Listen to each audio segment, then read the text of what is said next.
What up, everybody? So I just saw The Incredibles 2. I gotta say, it's great because it's the sequel to Incredibles. My favorite movie, maybe of all time, I would say. So this movie is way better. And you know what's crazy? I just wanted to review Incredibles 2, but I haven't seen it. That's okay. I'll review it for you.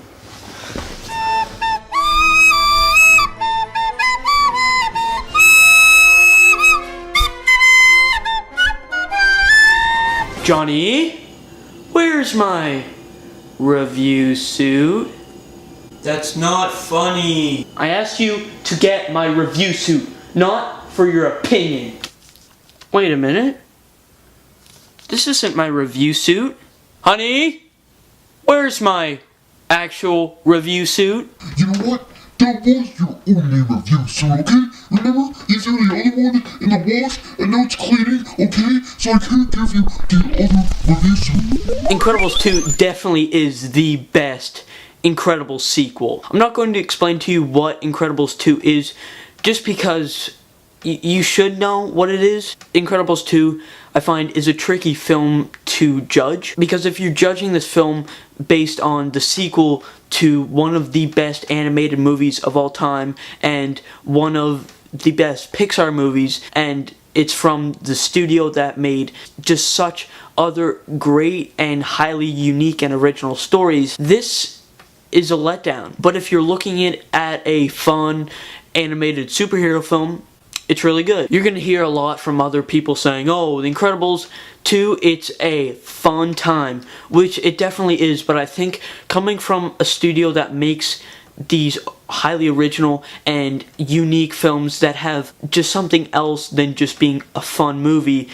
it kind of is a disappointment. But I think as a film, and if you put all that aside, then it is a really good film. The characters here are really great. The Incredibles, they work really well. The family aspect still comes into play, and it works here just like it did in the first. And the characters here, I liked how the characters, since it took place right after, the characters didn't suddenly change or have different things that they liked or different characteristics, and I think with sequels that's what they do just to make the story work. Even some characters like Dash or Jack or Edna Mode, fan favorites from the first one, they don't have a purpose to the overall story, but they did have some great scenes. There is political commentary just like the first one, but with this it doesn't feel as subtle, or it doesn't fit in as the first one did. The first one was like, do we need superheroes, or if everyone's super, then no one will be. In this film, it's more like superheroes are illegal. They see the bad side of us, the politicians and whatnot. They see the bad side of these superheroes, so we're going to show them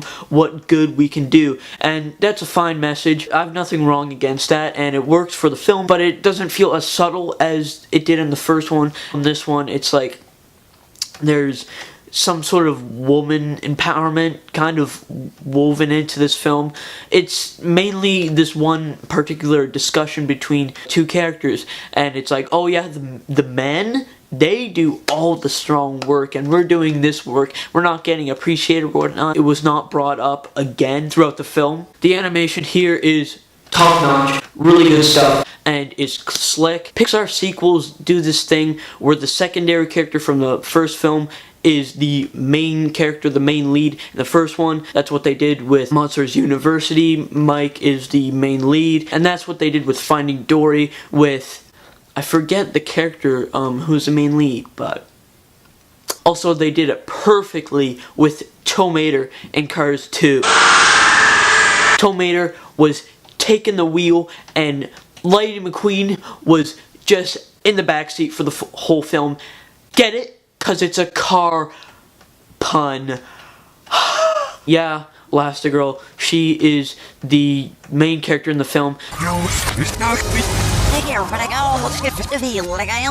Does it work? Yes. But her character, does she really have an arc? No. I'm glad this movie isn't just the first movie with just roles reversed, and I think with this film, it's not just like, oh, you gotta take care of the kids. It's kind of like Mr. Incredible, he doesn't know what it takes to take care of the kids, and he thinks that's just the easy job, and he's doing all the hard work, being a superhero, whatnot. And so Mr. Incredible's learning how to take care of the kids because now he understands what she goes through on a daily basis. And Elastigirl, she learns how to be a superhero. I don't know. She doesn't really have an arc throughout the film. Most of these characters basically just stay the same, and that's kind of an issue I had because with the first, I know you're saying, why are you referencing the first movie? You're comparing it to her.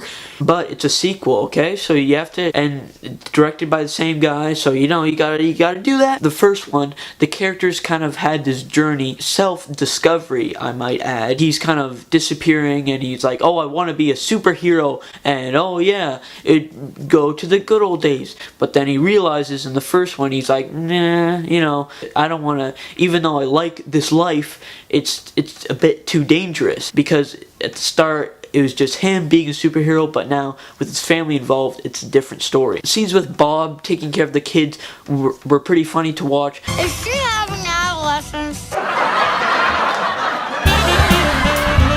And were really entertaining because it's just regular family stuff, but just like the first, when you're adding superpowers and stuff like that, it adds a new level to it. But did they serve a purpose to the story? No. The action scenes in the film were done really well because you see Brad Bird, the director, he really takes these powers and kind of like tests them. It's not just punching and fighting and kicking and whoa. It's more seeing these characters use their powers and how unique they can use their powers and how they can combine their powers. It's just a lot of fun to see how these powers, like, oh, this power helps with this power. I don't want to go into detail, but I will say the new characters in the film, the new additions, the business guy wasn't in it as much, and so I would say that's a good thing because he just was, he had no character really. The villain, Screenslaver, at first I thought his name was Screensaver, and I thought that's pretty dumb, but then I realized it's Screenslaver, so it's kind of cooler, but not really. The villain was extremely weak. They did this plot twist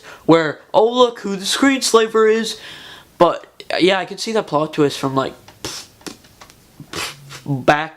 like far back, like miles away. And I think what was good with the first one, with the kind of twist with Syndrome's character, was that he was Mr. Incredible's biggest fan. That wasn't really a huge twist. The reason why it was pulled off so well is because he had a personal connection to Mr. Incredible, or so he thought. But with this Screenslaver, the person that is Screenslaver, it's just like there's no personal connection, so it doesn't really have a big like wow factor. It's just, oh, okay. And they also introduced new superheroes in the film. They were okay. It just didn't really serve anything to the overall story. But overall, Incredibles 2, I had a fun time watching it. Very entertaining. There's nothing really shockingly bad in this film. There's nothing really truly terrible. It's just a really good film, and it had some problems in it. But overall, I'm going to give it a 4 to 5. That means it's a good movie. What did you think about Incredibles 2? I guess you can put down in the comment section down below. Be sure to keep on liking, commenting. If you haven't already, start subscribing so I can see you next time, so you can see more videos like this.